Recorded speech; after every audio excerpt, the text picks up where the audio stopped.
Hey! Hey! Welcome to More Geek Than Gay, and I got a lot of stuff to get to, so let's just get to it. To it! There's no need to fear. Underdog is here.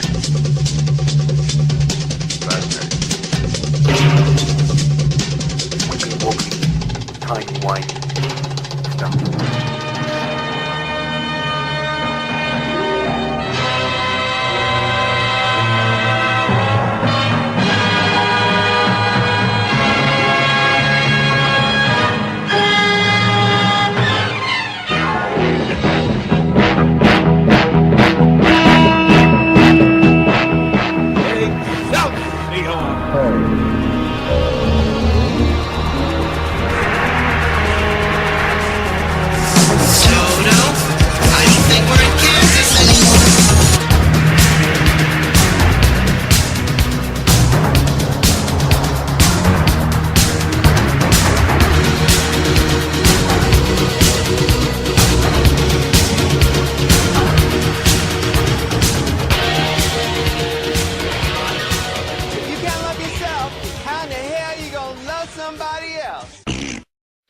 I don't have much to say about my week up until now, except if you are a Mexican restaurant, play Mexican music.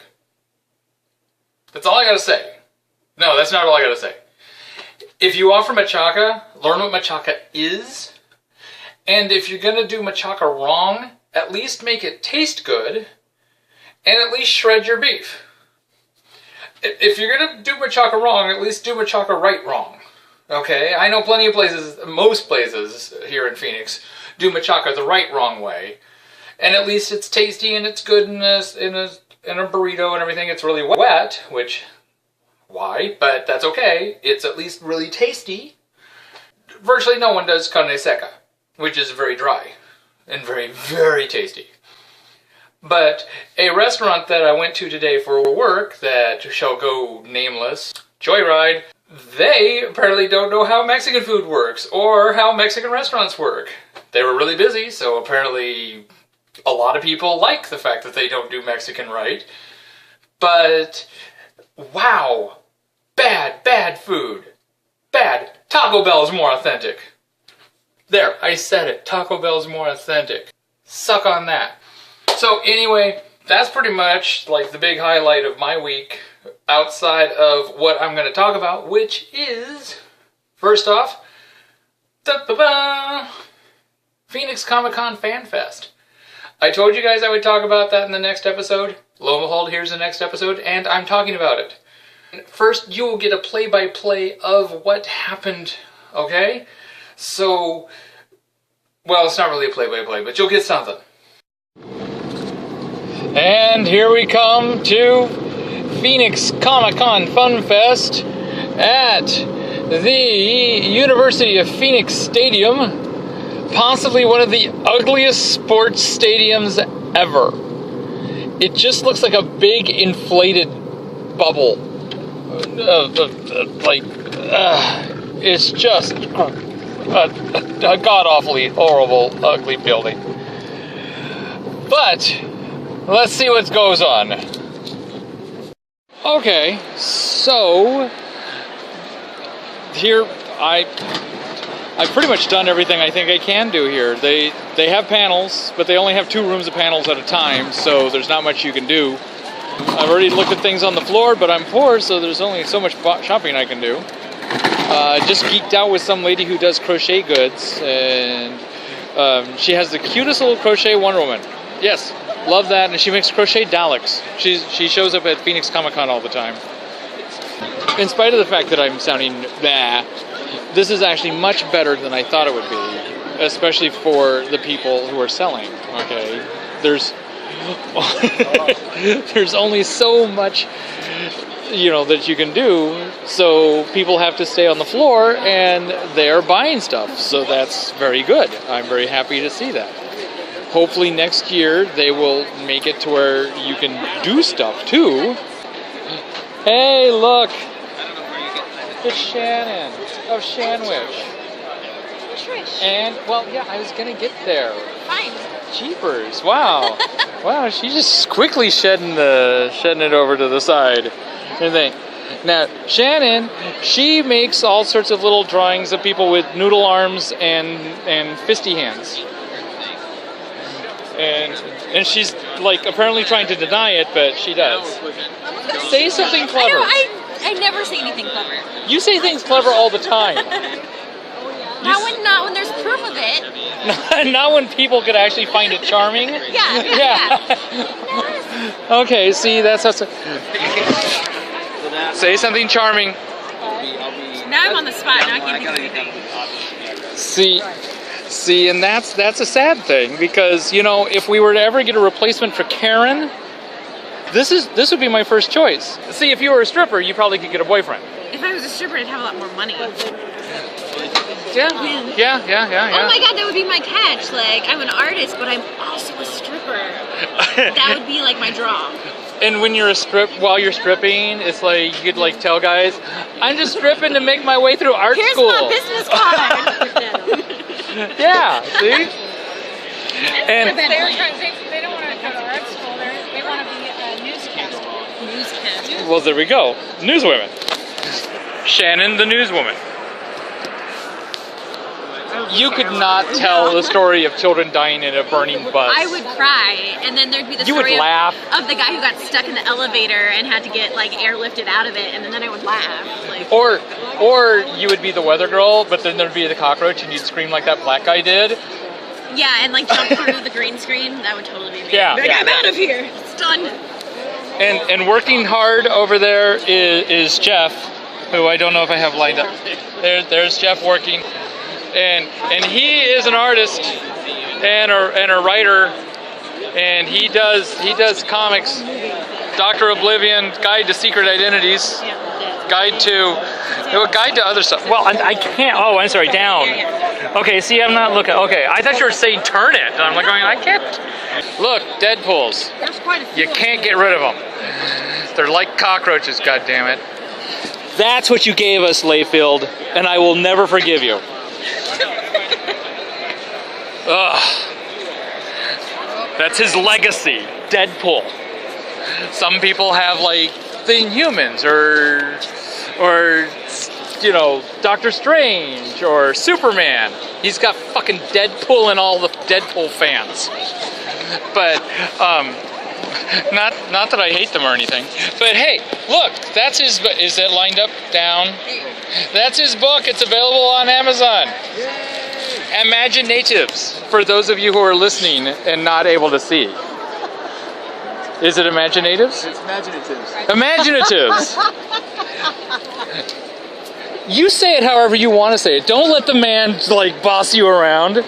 So, as you can see, I was not super thrilled with what I got there at Phoenix FanFest, although I can't say it was bad. Okay? The guests were good. The attendees, in other words, the people who paid to show up and have fun there, they were good. The dealers, the sellers, they were good, okay? Everybody who, like, wasn't involved in putting this thing together was really enjoying themselves and doing a great job. So why should I be detracting if everybody seemed to be having a good time? Because they were all having a good time in a way of like just hanging out. They were having a good time because they got to be buddies with each other and make the best of the situation, not because of really anything that Phoenix ComiCon FanFest did. Okay? Put it together in an ugly building. You had your choice of virtually nothing to do outside of the dealer's room or running around outside. Hey, one of the biggest draws that they had is the fact that they finally got someone associated with Doctor Who to show up. Okay? They got not just one doctor, but 2 doctors. Okay? They've got Dr. Six, Colin Baker, who everybody hates, but I actually love, and I think just the scripts are bad. And then they had Dr. 8, who I can't think of the name of right now, but he was there too. Paul McGann. That's the name I couldn't think of. So they had Paul McGann, Dr. 8. They had Colin Baker, Dr. Six. They had a whole weekend of them. These guys were available the whole weekend. Friday through Sunday. Remember, this was put together in just 3 months. 3 months warning for people to arrange time to go to a con right before the holidays when they probably already asked for time off. So when do they schedule the panels for you to actually get to talk to and meet and greet and everything with Colin Baker and Paul McGann? Friday at noon and 2 when most people are still at work. For the rest of the weekend, those guys were just there signing and doing photographs. Now, it's possible that this has something to do with their schedule, but I don't think so. I think this is just really bad scheduling on part of Phoenix ComiCon. They had a whole bunch of other people there, okay? They had Linda Blair. I really wish I had seen Linda Blair, because I love Linda Blair. They also had a whole bunch of comic book artists there. They even had Neil Adams show up there, which it's a good thing that I forgot that Neil Adams was there, because if I had remembered, I probably would have been a real dick, and I would have brought a comic book for him to sign, and that comic book would have been Skate Man, which is possibly the worst comic book I've ever read. And he wrote it and drew it. It is rumored for being responsible for putting an entire comic book company out of business. So it's probably good I forgot that he was there, because that would have been a real dick move of me to make him sign that. Although if Andy Kubert had signed his part of it, which is the only good part of that comic book, I would have had to get Neil Adams to sign, because then I'd already have like a collection of signs, signatures. So what's the real thing here? They didn't put any effort into this. Okay? On the website, they like to say how we've been working on this for a long time, blah, blah, blah, blah, blah. I don't believe a word of that. They worked on this for maybe a month before they announced it happening. They didn't bother to tell any of the other people. They didn't tell any of the dealers until they announced it on the website. They didn't tell anybody. They tossed this together at the last minute as a shut-up. That's what this is. This con is a shut-up. What's a shut-up, you ask? A shut-up is when it's kind of like a concession with the option to shift blame or credit. See, for a long time, there's been many of us who have been complaining that Phoenix Comic Con doesn't actually care about comics. San Diego Comic Con's the same way. A lot of people complain about that. It's become much more of a media fest where, I mean, anything goes, regardless of whether it's comic book related or, you know, even genre related. Phoenix Comic Con has started to go down that road, farther away from comics. We have another convention that's actually trying to pick up that slack, the Arizona Amazing Comic Con. So, this year, Phoenix Comic Con decided to give us a shut-up. Out of the blue, they put together a convention that focused on comics. That's how come no authors were involved, no people who, no fans, no cosplayers, no anything. No, it was comics and actors. And the actors were there for additional draw. They brought comics people so that those of us who have been complaining about the comics will have nothing to complain about anymore. It's like, look, we gave you guys a comic book convention, and if it works, they get to say, hey, we gave you a comic, we listened to our fans, and look what we did. If it doesn't work, they get to say, hey, we gave you a comic book convention and you didn't show up, bad fan. We gave it to you, now shut up. I hope that they continue on with this. I hope it was successful enough. The dealers were doing great business. So I hope it's successful enough for them to do it again, but care the next time. So that's my thoughts on Phoenix FanFest. Let's see whether or not it comes back to haunt me that since I work with Phoenix Comic Con, whether or not they're gonna not be happy with the fact that I'm basically accusing them of not caring. I did get some really cool stuff while I was there. I picked up a couple cool books.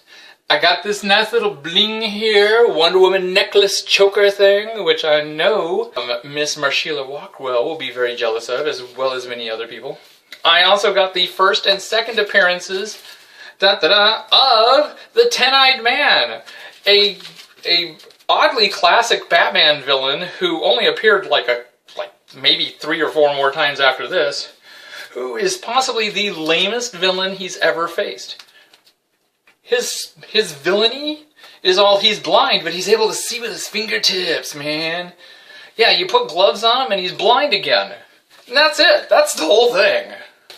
Yeah, pretty damn lame, but I was able to get these really cheap, and he's famous for being lame, and I wanted to read, what were they thinking? And I think they thought they had something. I really do.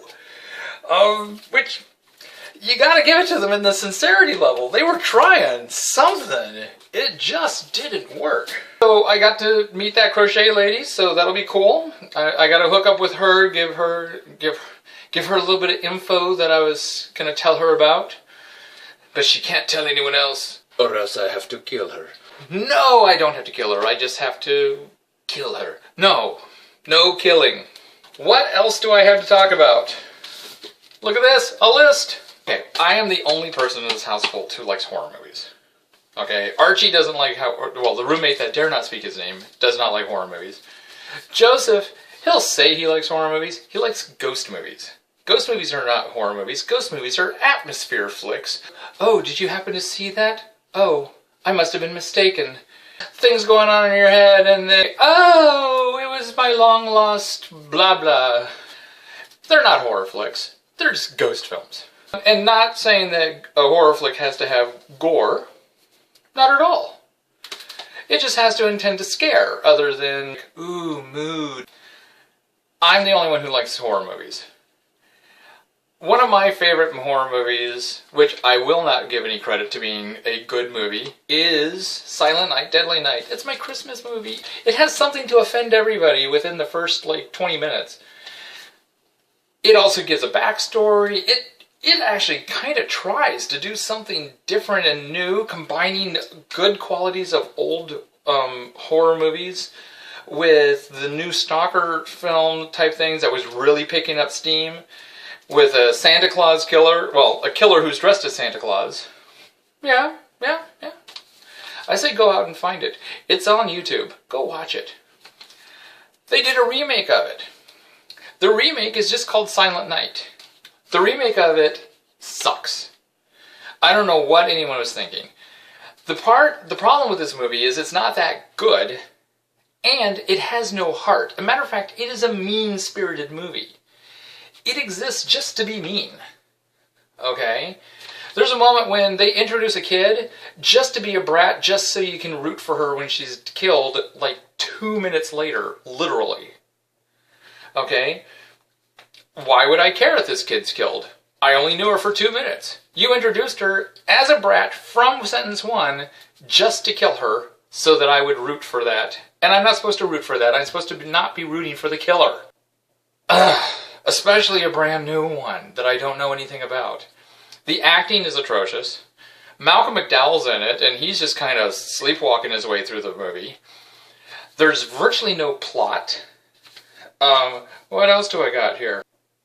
Some chick named Christmas... Oh, everybody has, weird little things. There's pornos being filmed. There's a lecherous priest. There's the little brat kid that I told you about. Oh, I forget what was wrong with the guy at the beginning, but I think he just date raped someone. Everybody's got something going on other than our hero chick who can't act, and Malcolm McDowell, who seems to have some sort of issue. Because they build this up as a mystery. They build it up as a mystery in such a way that it's actually really a Scooby-Doo mystery with lots of blood. Except that when they come down to saying who did it, we don't get to pull the mask off and go, Old Man Jenkins? No. We get to pull the mask off and go, who the hell's that? Because it's no one we've ever met prior in the movie. Okay? We only get to find out who he is when we find out that he wasn't killed, and that he survives, and he gets to go on, and we get a weird flashback that tells us who this kid is, or who this guy was. It was the kid. I'll just tell you right now, because who cares? It was the kid of the guy who's mentioned as a killer early on who blames the cops for killing his father, which does explain why he's killing everybody else in town. Why should they bother trying to explain why he's killing everybody else in town? We don't need explanations. We just want some sort of gore fest of people who we don't like. No, we don't. Avoid this movie at all costs. Okay, if you want to see something that at least has some sort of heart and at least is trying, and you can see where its guts are, that it actually appreciates its audience and where it came from, watch the earlier Silent Night, Deadly Night. Don't waste your money on this crap. Oh, although there is a cute little moment when the police officer is attacked by a Santa. We get so many red herrings in here. Again, Scooby-Doo mystery. By a Santa, and they play a reworking of Sound of Music's My Favorite Things. Yeah, I don't know. It's like, I mean, that's Raindrops on Roses. Huh, fascinating. The internet has been all a Twitter recently over the Sony leaks. And in the Sony leaks, there was evidence that possibly Sony was in talks with Marvel about... I got hiccups. Sony was in talks with Marvel about possibly putting Spider-Man in one of the movies. Most likely the upcoming Captain America movie, which is Civil War, and Spider-Man plays a semi-significant part in that storyline. People are upset because they're also finding out that if this had happened, well, Marvel didn't want to use Andrew Garfield. And people are like going, but why? Andrew Garfield was perfect in that role. He was great. Why would you want to... Shut up. Not the kind of shut up that con was, by the way. Here's the trick. This has nothing to do with Andrew Garfield as an actor or how he played Peter Parker. This has everything to do with the fact that Marvel wants that character back, but they don't want to give advertising to a rival, who they hope to get the character back from anyway.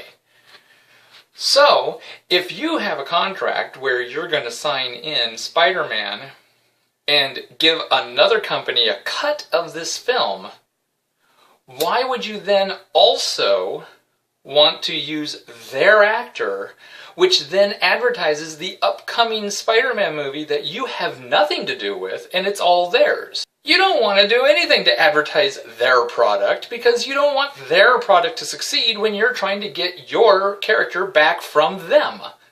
So, what they would do, and what is the only smart thing to do, is you would hire a brand new person to play Spider-Man, and that is our Marvel Spider-Man, who has nothing to do with the Sony Spider-Man, and therefore when people see the Marvel Spider-Man, they'll either go, ooh, that's really cool, I really wish that Marvel got to do this character more, and completely forget about the Sony one, because it's not going to be the Sony Spider-Man, or they'll go, oh, and it'll do absolutely nothing for Sony. Either way, it's a win for Marvel.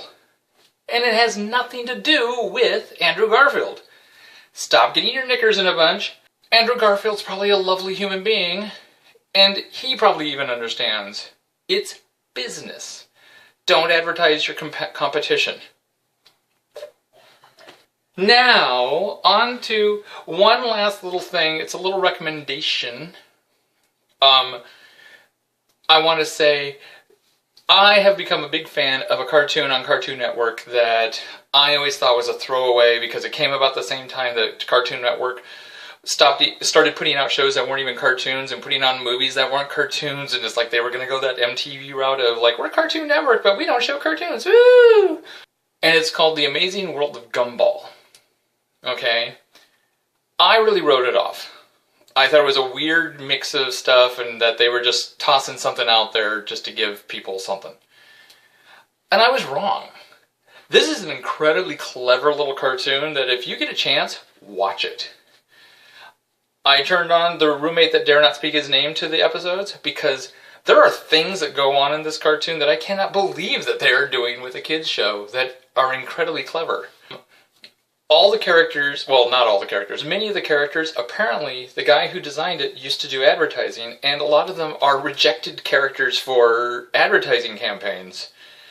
And he just decided to put them all into a cartoon. There's an episode where one of the characters just dies over and over again. And he doesn't just die over and over again like Kenny. No, they see him die one time and they're trying to figure out why he's back to school the next day. And so they kill him like daily for another 2 or 3 weeks trying to figure it out. So these two main characters are killing one of the other characters, and then they just find out that they can bring him back to life, and then they just play willy-nilly with, like, creating new life and then killing it all off. It's really dark and wrong on so many levels, yet really funny. Really, really funny. Another episode involves one of the characters deciding to be the boss and thinking that that the other one wouldn't let him be the boss. And it ends up with them kidnapping an innocent woman, and then that just goes horribly awry. And who thought that kids kidnapping a woman would be funny? It's hilarious. Is it something for children to watch? That's for you to decide if you're a parent. I would probably let my kids watch it, but I'd also be watching it with them because I think it's hilarious, and I would be watching it whether they watch it or not. They do lots of marathons of it, okay? So if you get a chance, catch The Amazing World of Gumball, okay? Funny, funny show. I want to give a thank you to... This is kind of like an endless loop. I want to give a thank you to the guys at Top 5 of Death, because they tagged me in a thank you. Well, they didn't tag me, but they caught me when I tagged them, and they said thank you, which I believe caught people catching them. And we got a great big bump in like, woo! So, thank you, dudes. Also, thank you for Patrick of ScreamQueenz. He also gave us a quick shout out. Thank you, Patrick. We love you. And one last thing. Don't forget about Joshua Tree Feeding Program. They work their butts off, okay? They are a non-profit organization that helps people with HIV and AIDS get food. They also have a sister program that helps get food for pets, so they don't have to choose between feeding themselves and feeding their pets. They just did a Christmas dinner for people after doing a Thanksgiving dinner last week. Fed so many people, sent them home with like hams even, okay? These guys work their butts off week after week after week. If you have a chance to give them some assistance, please do. Their website is jtfp.org. That's Joshua Tree Feeding Program. Or for the sister program for the pets, that is jtpap.org. Joshua Tree Pet Assistance Program.org. Non-profit organization, every little bit that you can offer will be greatly appreciated. Next time, you should be hearing from Joseph. He should be back, he should be rested, he should be ready to go. And until then, dude, I gotta get my Australians back. Where are you, Australians? I don't know what this hand gesture is. I'm doing a hand gesture that the Australians aren't able to see because they tend to listen to it. But trust me, it looks a little disturbing, and I don't think it has anything to do with Australia at all. But come back, Australia. Come back, England. We'll talk more about the Doctor, if that'll make you happy. I'm not above pandering, as the title of this episode proves. So, anyway, catch you all next time, and I thank you all for your continued support. Leave us comments. We love comments. Bye! Oh, and those of you who left comments, thank you, thank you, thank you.